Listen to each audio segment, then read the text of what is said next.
Hi అండి, welcome back to our channel ST Telugu vlogs and cooking videos. ఈరోజు మనము జొన్న రవ్వ ఉప్మా ఎలా ప్రిపేర్ చేయాలో చూసేద్దాము.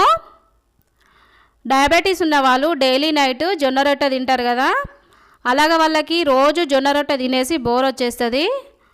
అలాంటప్పుడు ఈ విధంగా జొన్న రవ్వతో కనుక ఉప్మా ప్రిపేర్ చేసి పెడితే చాలా ఇష్టంగా తింటారండి. టేస్ట్ అనేది అంత బాగుంటుంది. ముందుగా మనము 1 కప్పు వరకు జొన్న రవ్వ తీసేసుకోవాలి. ఇప్పుడు స్టవ్ పైన ఒక ప్యాన్ పెట్టేసుకొని 1 టేబుల్ స్పూన్ వరకు నెయ్యి వేసేసుకోవాలి. ఇప్పుడు మనం తీసుకున్న జొన్న రవ్వ అనేది నెయ్యిలోకి వేసేసుకొని స్టవ్ అనేది లో ఫ్లేమ్లో పెట్టేసుకొని కలుపుకుంటూ ఈ జొన్న రవ్వ అనేది మంచిగా వేగేంత వరకు వేయించేసుకోవాలి.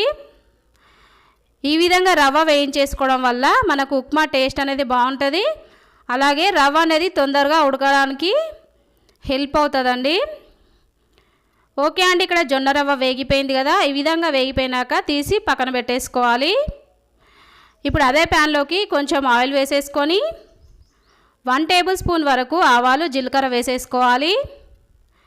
1 టేబుల్ స్పూన్ వరకు మినప్పప్పు, 1 టేబుల్ స్పూన్ వరకు శనగపప్పు వేసేసుకొని కలుపుకుంటూ ఈ పప్పుల్ని మంచిగా వేయించేసుకోవాలి. ఇప్పుడు ఇందులోకి మనము 2 ఎండుమిరపకాయలు వేసేసుకొని కాసేపు ఆయిల్లో ఫ్రై చేసేసుకోవాలి. అలాగే ఇప్పుడు ఇందులోకి మనము కట్ చేసి పెట్టుకున్న పచ్చిమిరపకాయ ముక్కలు వేసేసుకోవాలి.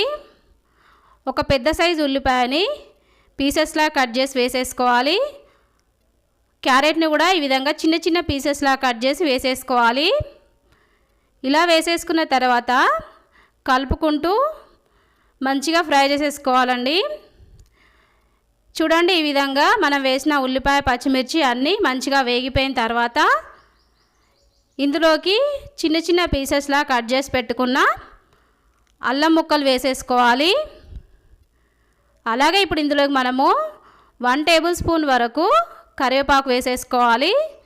వేసేసుకున్న తర్వాత మనం వేసిన అల్లం ముక్కలు పచ్చివాసన పోయేంత వరకు కలుపుకుంటూ కాసేపు ఫ్రై చేసేసుకున్న తర్వాత ఇప్పుడు ఇందులోకి 4 నుంచి 5 వరకు కాజు వేసుకోవాలి. కాజు అనేది ఆప్షనల్ అండి, మీ దగ్గర ఉంటే వేసుకోవచ్చు, లేకపోతే లేదు.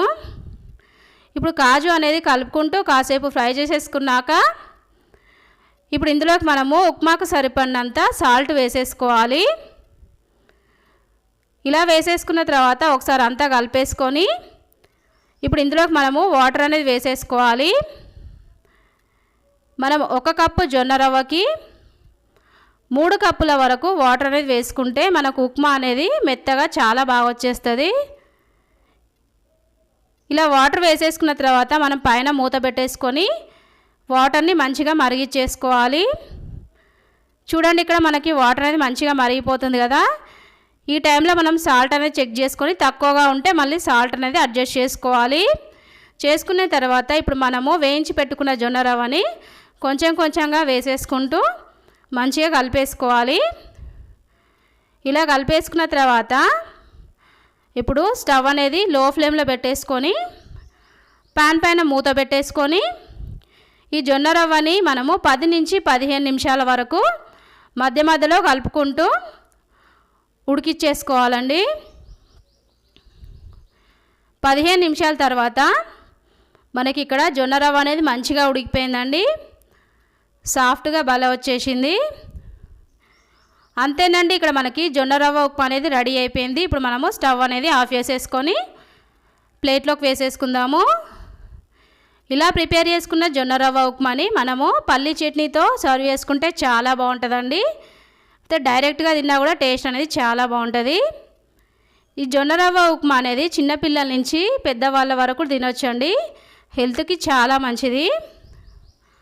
ఓకేనండి, జొన్న రవ్వ ఉప్మా ప్రిపేర్ చేసుకోవడానికి కావాల్సిన మెజర్మెంట్స్ అన్నీ నేను డిస్క్రిప్షన్లో లింక్ ఇస్తాను, ఒకసారి చెక్ చేసుకొని మీరు కూడా ప్రిపేర్ చేయండి.